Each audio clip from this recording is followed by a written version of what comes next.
Kerala railway പോലീസിന്റെ സേവനങ്ങൾ ആധുനിക സാങ്കേതികവിദ്യയുടെ സഹായത്തോടെ പൊതുജനങ്ങളിൽ എത്തിക്കുന്നതിനായി ആരംഭിച്ച റെയിൽ മൈത്രി മൊബൈൽ ആപ്ലിക്കേഷന്റെ ഉദ്ഘാടനം തൈക്കാട് പോലീസ് ട്രെയിനിംഗ് കോളേജിലെ ചടങ്ങിൽ മുഖ്യമന്ത്രി പിണറായി വിജയൻ നിർവഹിച്ചു. ട്രെയിൻ യാത്രക്കിടയിൽ സംഭവിക്കുന്ന കുറ്റകൃത്യങ്ങൾക്ക് നേർസാക്ഷികളാകുന്ന യാത്രക്കാർക്ക് സംരക്ഷണം നൽകുകയും അവരുടെ ജീവനും സ്വത്തിനും സ്വകാര്യതയ്ക്കും കാര്യക്ഷമമായ സുരക്ഷ ഉറപ്പാക്കുക എന്ന ഉദ്ദേശത്തോടെയാണ് മൊബൈൽ ആപ്ലിക്കേഷന് തുടക്കം കുറിച്ചത്. റെയിൽവേ പോലീസിന്റെ സേവനങ്ങൾ പൊതുജനങ്ങൾക്ക് ലഭ്യമാകുന്നതിനായി റെയിൽ മൈത്രി ആപ്ലിക്കേഷനെ കേരള പോലീസിന്റെ ഔദ്യോഗിക ആപ്ലിക്കേഷനായ പോൾ ആപ്പുമായി സംയോജിപ്പിച്ചിട്ടുണ്ട്.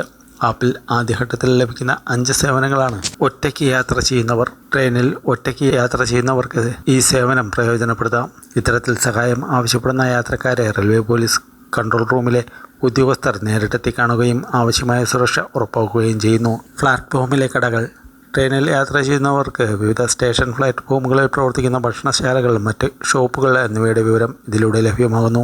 രഹസ്യ വിവരങ്ങൾ. ട്രെയിനിൽ യാത്ര ചെയ്യുന്നവർക്ക് യാത്രാ ടിക്കറ്റിൽ സംഭവിച്ചതോ യാത്രക്കാരുടെ സുരക്ഷയുമായി ബന്ധപ്പെട്ടതോ ആയ രഹസ്യ വിവരങ്ങൾ പോലീസിനെ അറിയിക്കാം. ഇത് അവരുടെ സുരക്ഷിതത്വം വർദ്ധിപ്പിക്കുന്നതിന് സഹായകരമാകും. നഷ്ടപ്പെട്ട സാധനങ്ങളുടെ പ്രദർശനം.